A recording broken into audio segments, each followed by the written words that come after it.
Well, hello everybody. This is Ron Brown. To many of you, it's Dr. Ronald Brown. But I'm going to be giving you a site visit to a Catholic church. Now, the topic of this program today is the exploring, discovering, explaining world religions.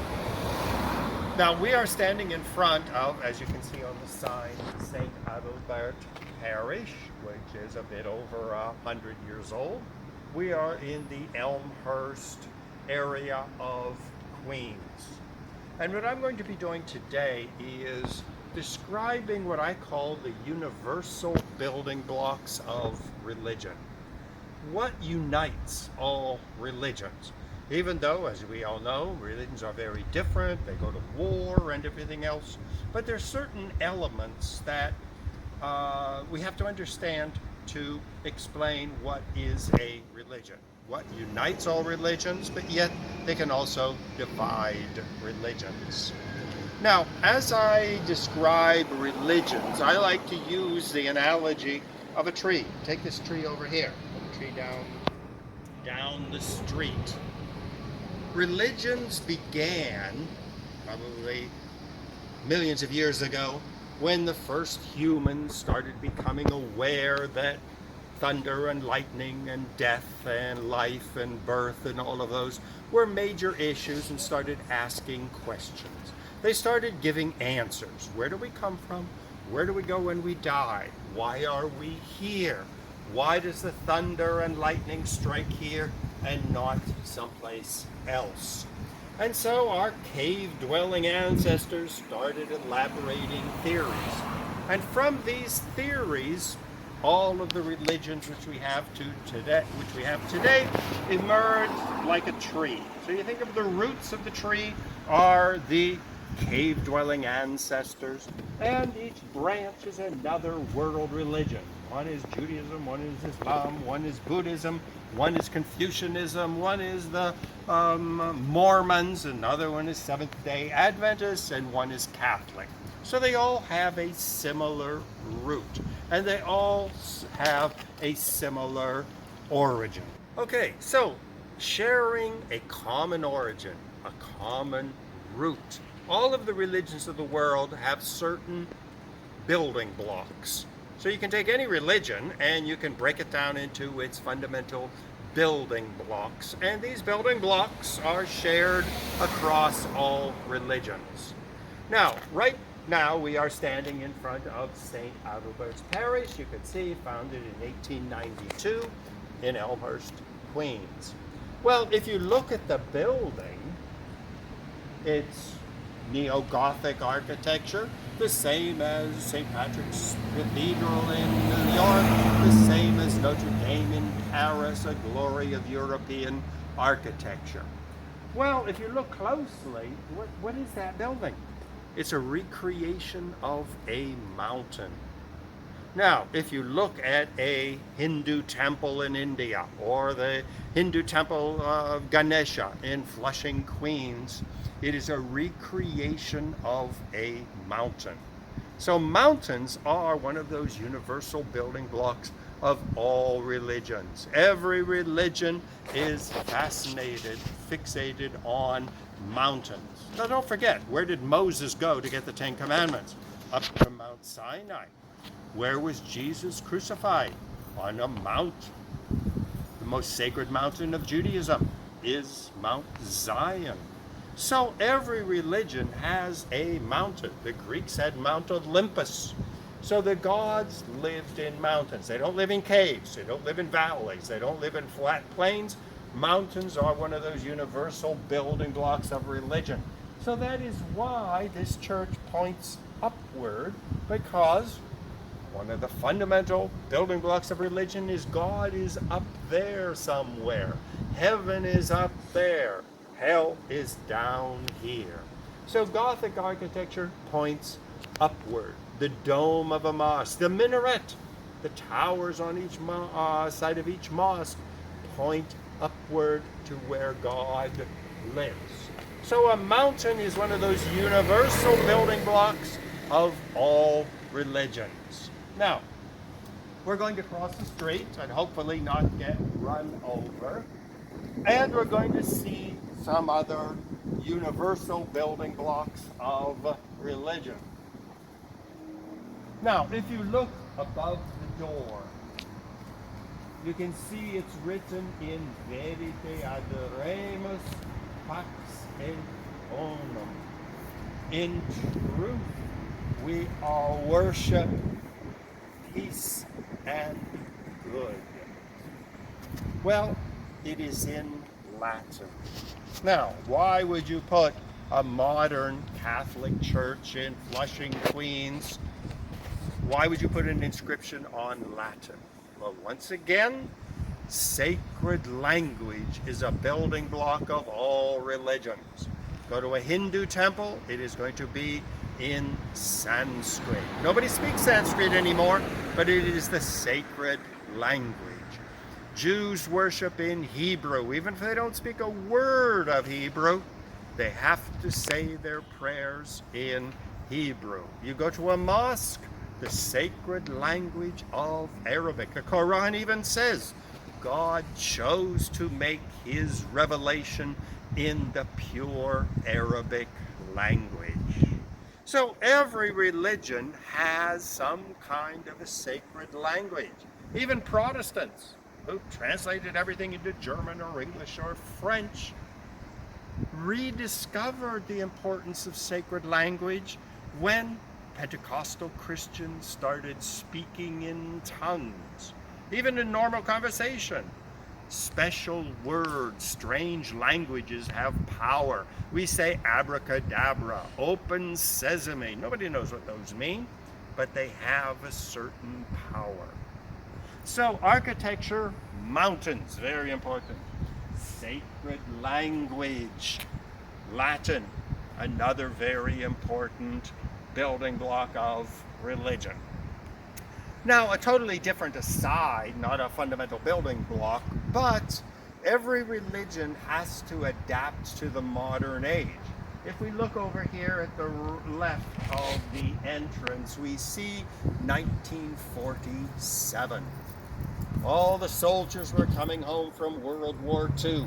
They married their sweethearts and they moved into suburban neighborhoods like Elmhurst, like the many towns in Long Island, and they built their churches. You can see there's a school nearby. There's a house for the nuns and the priests nearby. So this was a flowering of the Catholic Church after World War II. Levittown had its churches, its Catholic schools, it had its Catholic everything. So every church has to adapt. Well, how does it adapt? It takes the ancient universal building blocks of religion, it updates them, it modernizes them. Some it rediscovers, some it suppresses. This one rediscovered the power of the mountain. It rediscovered the power of sacred languages. So, another aspect of our mountain is, if you look at the entrance, you always go up steps. It's like a pilgrimage, entering a house of worship, whether it's a synagogue, a temple, or whatever, is a pilgrimage. And so you see 1, 2, 3, 4, 5, 6, 7, 8 steps, a plateau. 1, 2, 3, 4, 5, 6 steps. Again, you are going up the mountain, you enter the door, and there you see the interior of the house of worship. Once again, this is very similar. It could be a mosque, it could be a synagogue, it could be a Hindu temple, it could be a Buddhist temple. Now, one thing that I will point out before we go in is Catholics love statues. You can see over here on the right, there's a statue of St. Maximin Kolbe. In the middle, there is a statue of Mary. And you see statues down the street. There's Mary, there's St. Francis. Once again, art is part of a house of worship. House of worships are to be beautiful. They are to be a throne where you venerate or worship your particular god or gods. These are representations of the sacred people of the Catholic Church, of the Christian Church. So this magnificent building here was really the crowning achievement of the neighborhood. If we look up the street here, we see some rather ordinary family homes, nothing elegant. On the other side of the street, the same thing. This was not a wealthy neighborhood, but the people put every penny they could to beautifying their neighborhood with a magnificent church. And this is very typical of every religious group. You want your house of worship to be a beautiful monument to your people, to your God, to your community, in the middle of a neighborhood. So, let's go in the front door. Okay, so we are now inside the church.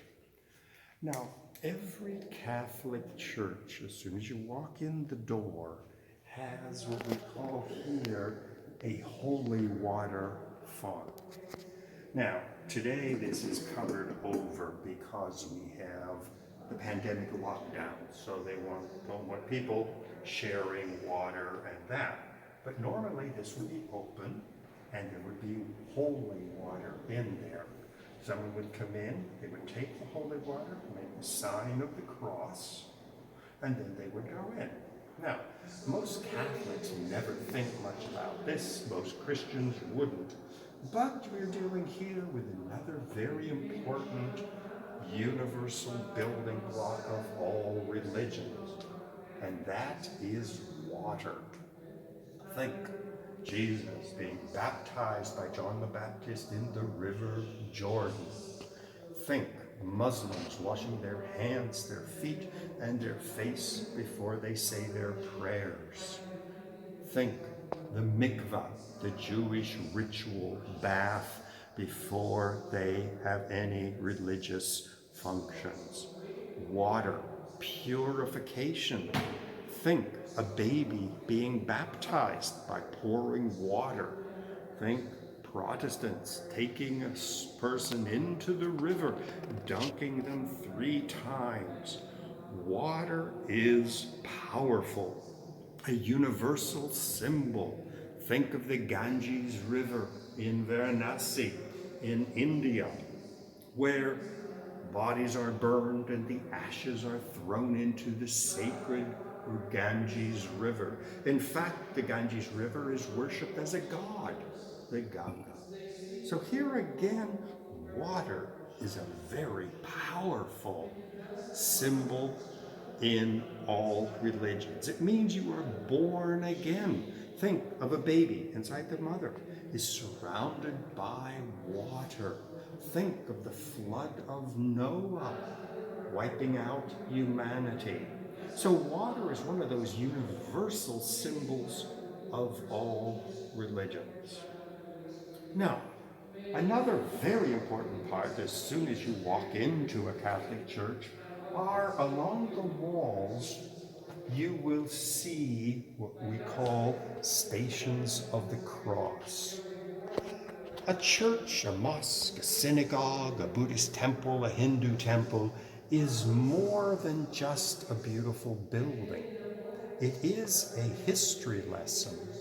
Along the walls of a Catholic church there are 14 stations. Okay, this is number 8.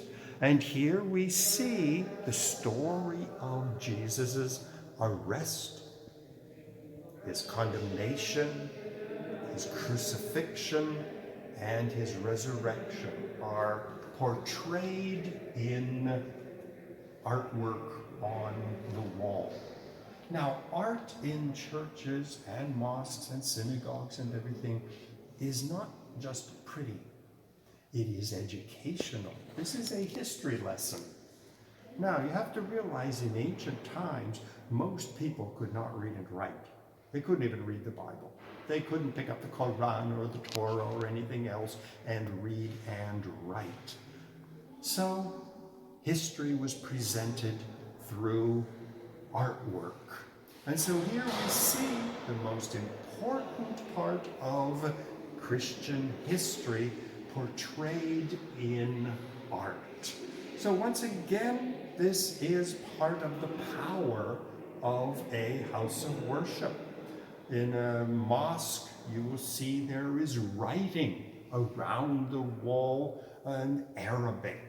History is being written. In a synagogue, you will see the symbols, the Star of David, Hebrew lettering, other symbols, once again portraying the history. Even holidays, when you go to the Jewish Passover, one of the smallest children is required to ask the oldest male at the Passover dinner, why is this night different from all other nights? And the oldest man then tells the story of the Exodus. So religions preserve and communicate their history. In a Catholic Church, it is in art and statues. In a religious ceremony like the Passover, it is in telling the story again. So every house of worship, every religion is dedicated to preserving its history, presenting its account of the history of its religion, of its major beliefs. Okay, now what we are going to do is we're going to go over here, and now you will get a view of the inside of the church. Now, we are very lucky today because, as you can see, the priest is up there and there's the baptism of a small child. Once again, the child is taken and water is poured over its forehead. Usually the child starts screaming and yelling, but this is washing away original sin. Here again, this is one of the rituals that we have in all religions, celebrating the birth. These are what we call life cycle events. Every religion has a ceremony to welcome you into the community. Every religion has a ceremony to welcome you into adulthood, whether it is the bar mitzvah, the bas mitzvah, the confirmation. Every religion has a marriage ceremony, welcome you into the married state. And every religion has a death ceremony, funeral, burial ceremonies. They're different, but yet they are similar in the sense that all of these major life events are made part of the religion. So when you die, if you are a Catholic, it is assumed you will either go to heaven or to hell. So this is part of the every religion which has some type of life cycle events. Okay, now we're going to go down and we will see our next visit. So here we are now at the front of the church, and this is one of the side altars. At most Catholic churches you'll have three altars, one on the side, which is devoted to Mary. Then you'll have your main altar, which we will see in a second, and then the third altar. Altar simply means a table. Now this is a side altar.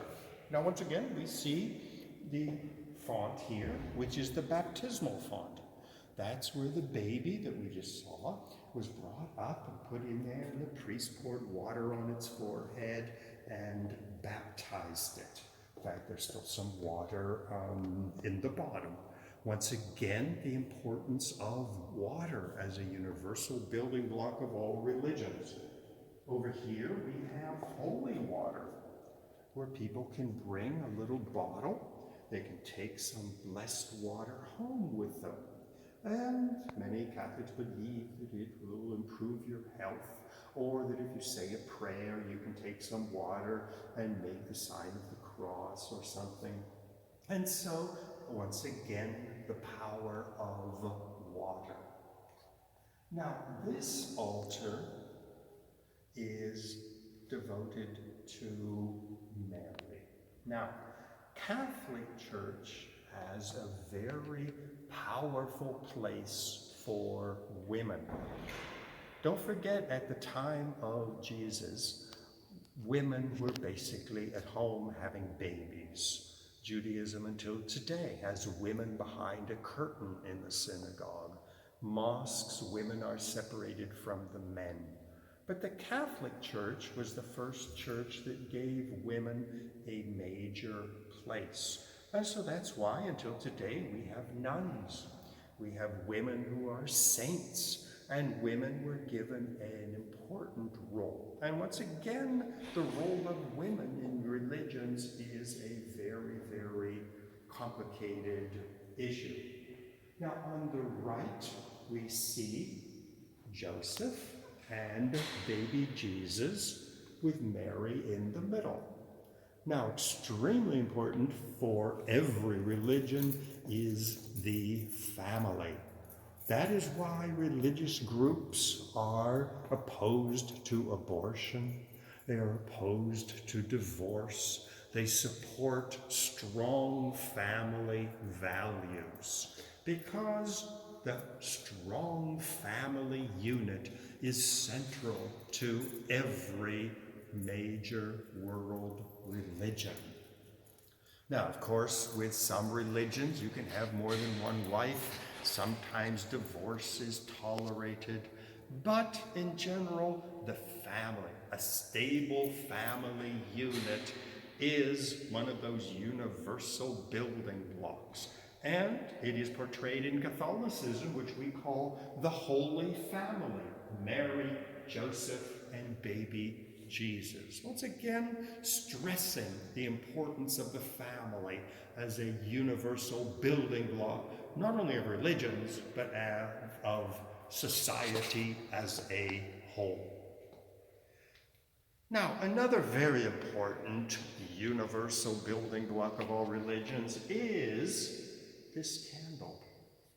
Now, the candle is not lit, but in every church, in every synagogue, you will find candles. Now, why is a candle so important? Well, at the top is a fire. And fire is considered a representation of the sun. Where would human life on earth be if there was no sun? And why do we have Sunday, the day when we venerate this day of the sun? And so fire is extremely important.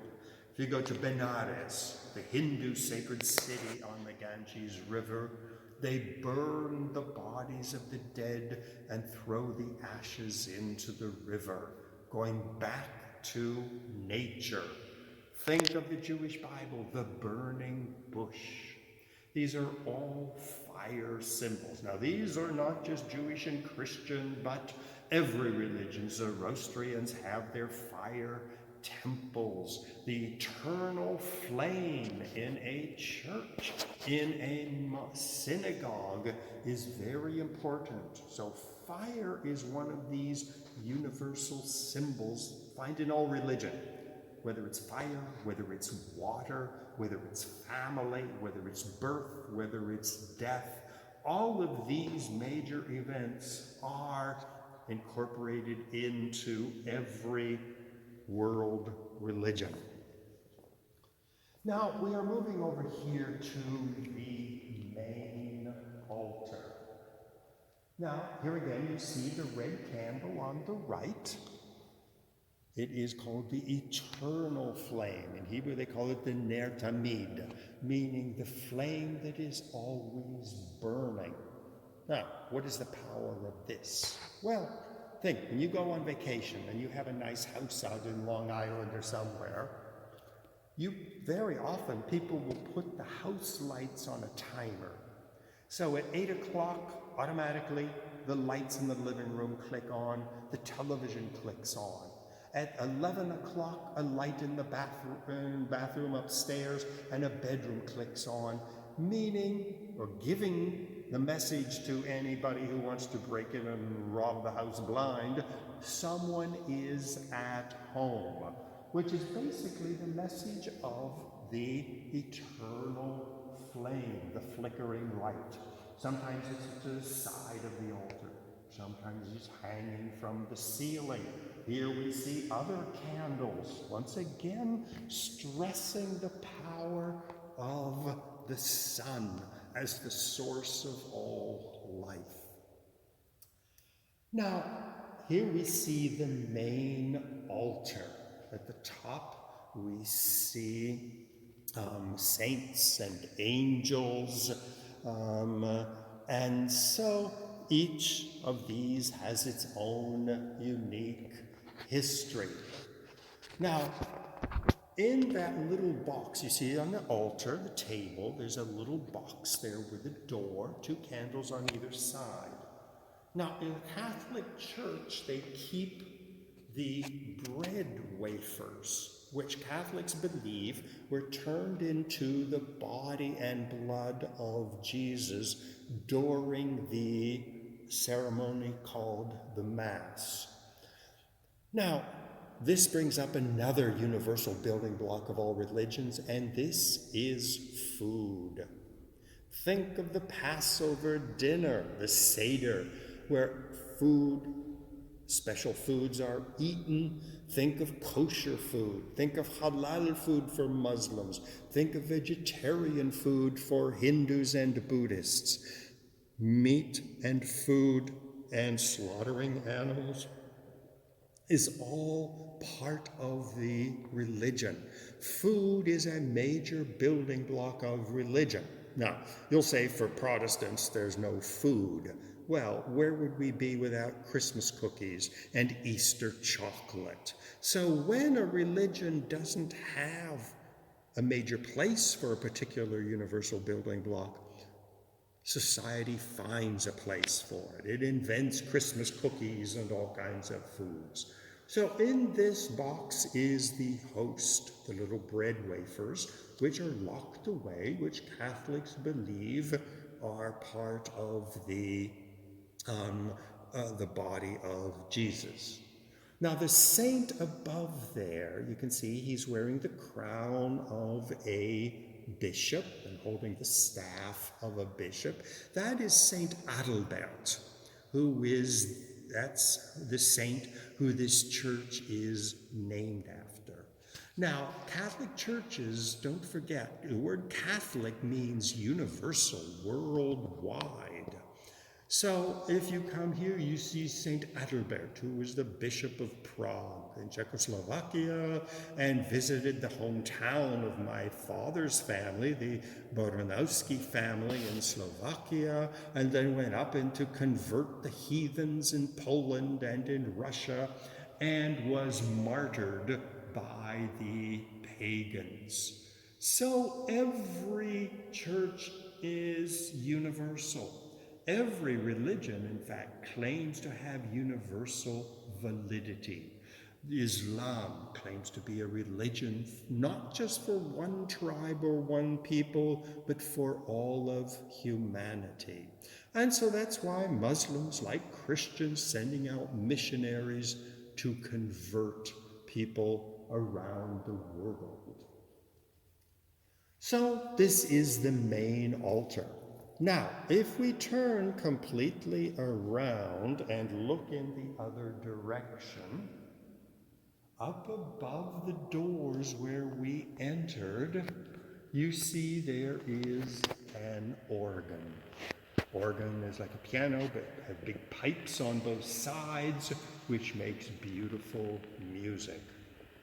Here again, music is a fundamental, universal building block of all religions. whether it is reciting the Quran in the correct way in a mosque, whether it is Jews praying in an Orthodox synagogue, whether it is Hindus praying in Sanskrit, chanting passages from the Gita. Music is one of those universal building blocks. Now with Catholics, sometimes it's an opera mass with an orchestra, with beautiful music. Sometimes it's just a bunch of people chanting together in unison. So these are another one of the great universal building blocks of all religions. Now, if we look above the altar here, we can see all kinds of angels. Now, most religions have a god, or several gods, or 3 gods, or 1,000,000 gods. It doesn't make any difference. But most religions feel that God is so distant that he needs or she needs helpers. And so most religions have a group of people who are intermediaries between God and humans. The Jewish Bible is filled with angels and archangels and seraphim. The Christian Bible is filled with angels, always a human being with wings, who deliver messages from God to humans, can intervene between humans and gods. Even Catholics believe that every individual has his or her guardian angel. And so when we talk about monotheism, one God, well, that's really not quite the case, because there are all kinds of other creatures between God and humans, and angels and seraphim and cherubim and archangels, as well as devils in hell were former angels. So religions create a whole universe of special, interesting creatures. Okay, stop. Okay, now this is called a pulpit. You have those in every house of worship. It's a mosque, a synagogue, a church, a temple. And this is where the reader, the priest, the imam, the rabbi, or someone comes, puts the sacred book and reads sections of it, and then speaks. Now, sacred books are fundamental to almost every major religion, whether it is the Christian Bible, the Jewish Bible, the Quran, the Gita, or the Book of Mormon, not the Broadway show, but the actual Book of Mormon, the collected writings of someone like the Reverend Moon. It is put in a book form. Now, this is fundamental to all modern religions. Now, as I mentioned earlier, when these Gothic churches were being built in the Middle Ages, and for thousands of years, very few people could read. So that if you were a Catholic priest in the Middle Ages and you could read Latin or Greek, it gave you great power because you had access to the teachings in the Holy Book. So a book is one of those universal building blocks of religion, which today everybody can have a copy of the Bible translated into every possible language. But for thousands of years, reading and writing was a skill, an art, a gift that was reserved for a very few people of the clergy. Now over here we have another central feature of Christian churches, and this is the altar. An altar is basically a table, and you always have the focus of something, whether it is the bema in a synagogue where the Torah scrolls are held, whether it is facing the city of Mecca, the sacred city of Muslims, there's always a central focus. Now remember when we came in the door, I was counting the steps. Here again we have 2 steps up to the altar. There's another step up to a area, and then 3 more steps going up to the original main altar. So once again, we see the architecture of the building is constantly moving upward. The people are here in the pews. The priests and the other workers of the church can go up to a higher level, and it is a constant raising in elevation. Once again, going up to the top of the mountain. So, once again, we are leaving the sanctuary, the candle, the pulpit, the tables, all of the beautiful artwork, stained glass windows with depictions of St. Peter and St. Paul, saints and the angels. And we're going to walk back toward the main entrance. So this is the central aisle.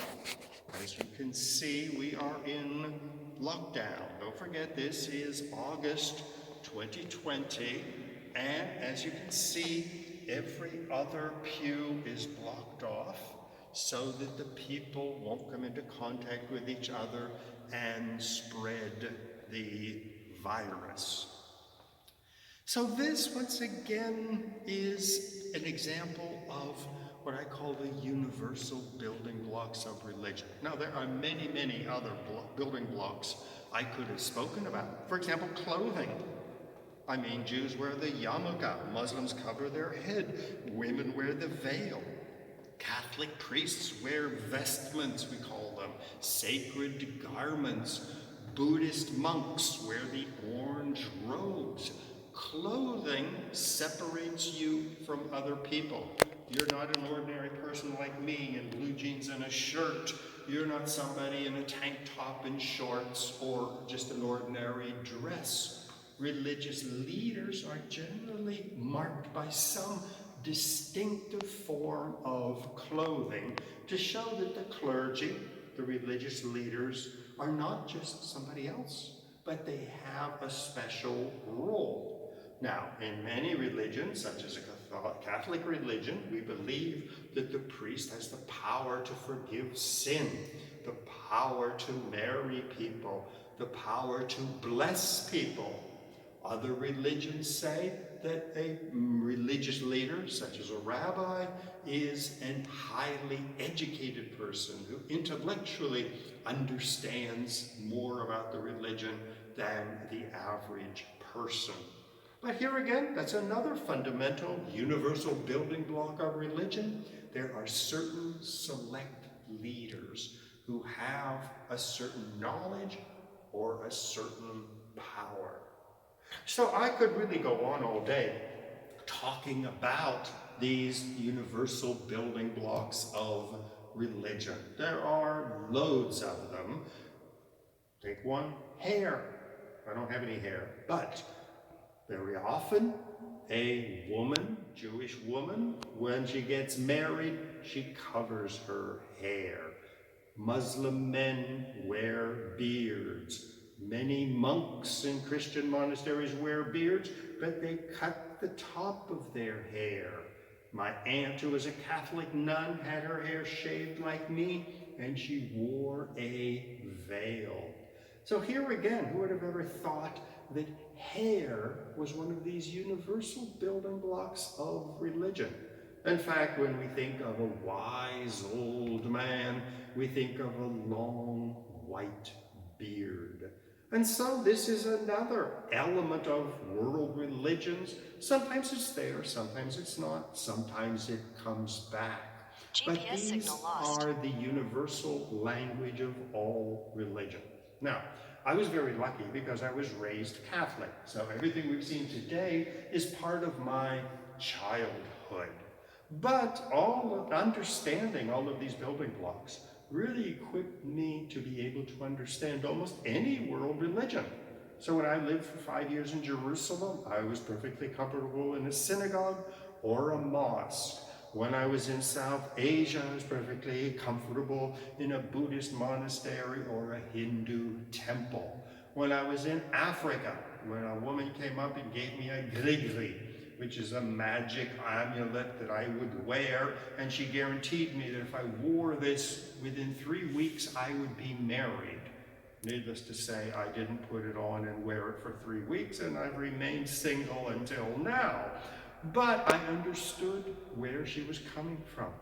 She had blessed this little potion.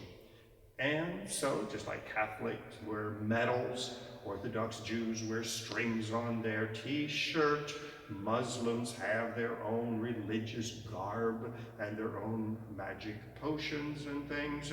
This is a universal language of all religions. So, to conclude, if you have really followed this closely, and you are kidnapped tomorrow, and you are taken to Mars, you can do really good research on the religion of the people of Mars. You just look for the universal building blocks of religion, some of which I've given you today, and you will understand their religion. It won't be strange, it won't be exotic, it won't be weird or frightening, because it is simply another expression, another combination of these wonderful building blocks.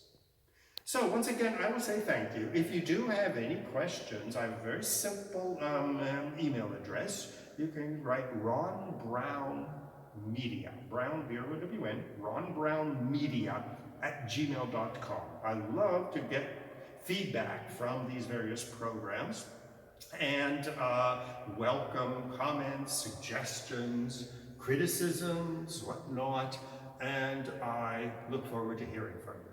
So once again, thank you very, very much, everybody, and I hope to see you sometime in the future on another one of these exciting YouTube videos. Thank you very much.